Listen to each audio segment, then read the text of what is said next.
अस्सलामुअलैकुम दोस्तों। औरंगज़ेब इंडिया का वो ताकतवर तरीन बादशाह था जिसने पूरे इंडिया पर 50 साल तक हुक्मरानी की। कोई हिंदू राजा और मराठा औरंगज़ेब की पावर को चैलेंज नहीं कर सका। औरंगज़ेब ने अफगानिस्तान से लेकर बांग्लादेश और कश्मीर से केरला सब पर रूल किया। मुसलमान हिंदू सब औरंगज़ेब के रूल में खुश थे, सब एक साथ मिलजुल कर रहते थे। हिंदू हमेशा औरंगज़ेब के खिलाफ थे क्योंकि औरंगज़ेब मुसलमान बादशाह था और हिंदू कभी अपने आप को मुसलमानों के नीचे नहीं देख सकते थे। जबकि औरंगज़ेब के महल में ज़्यादातर वजीर और दरबारी हिंदू ही हुआ करते थे। पूरे इंडिया में औरंगज़ेब की ताकत को चैलेंज करने वाला कोई नहीं था। औरंगज़ेब एक तेज़ और जंग में महारत रखने वाला बादशाह था। औरंगज़ेब ने सन 1679 में नॉन मुस्लिम पर टैक्स लगा दिया, जिसे जिजिया टैक्स कहा जाता है।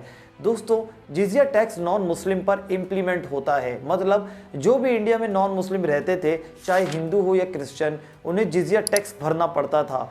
मतलब अगर टैक्स 100 रुपये है तो नॉन मुस्लिम इस पर एक्स्ट्रा 2% टैक्स देंगे। हिंदू इस टैक्स को कुछ इस तरह समझे कि अगर वो टैक्स नहीं देना चाहते तो उन्हें मुसलमान होना पड़ेगा।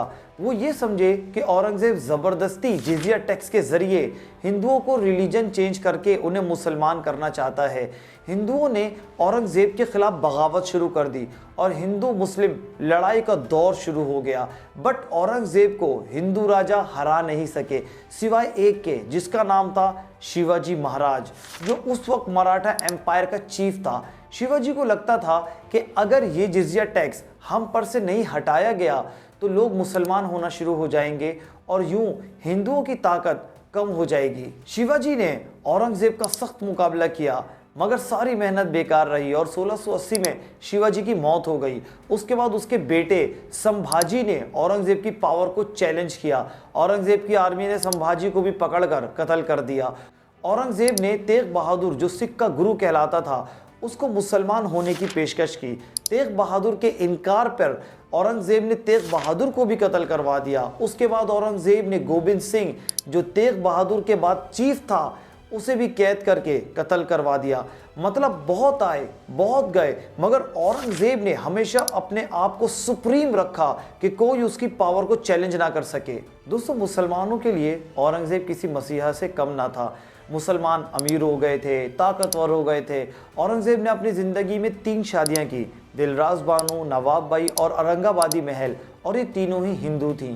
औरंगज़ेब ने हमेशा हिंदू मुस्लिम को एक ही नज़र से देखा था। दोनों के साथ इक्वालिटी, जस्टिस सब कुछ हुआ करता था, मगर हिंदू फिर भी औरंगज़ेब के खिलाफ ही रहे। 1707 में औरंगज़ेब की मौत हो गई और पूरे मुग़ल एम्पायर पर काले बादल छा गए।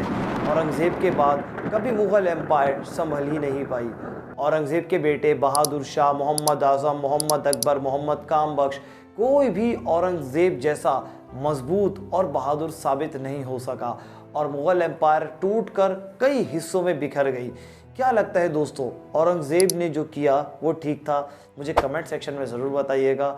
उम्मीद करता हूँ दोस्तों वीडियो आपको इन्फॉर्मेटिव लगी होगी। मज़ीद वीडियोज़ देखने के लिए मेरे चैनल को सब्सक्राइब करें, इस वीडियो को लाइक करें। आपका बहुत शुक्रिया।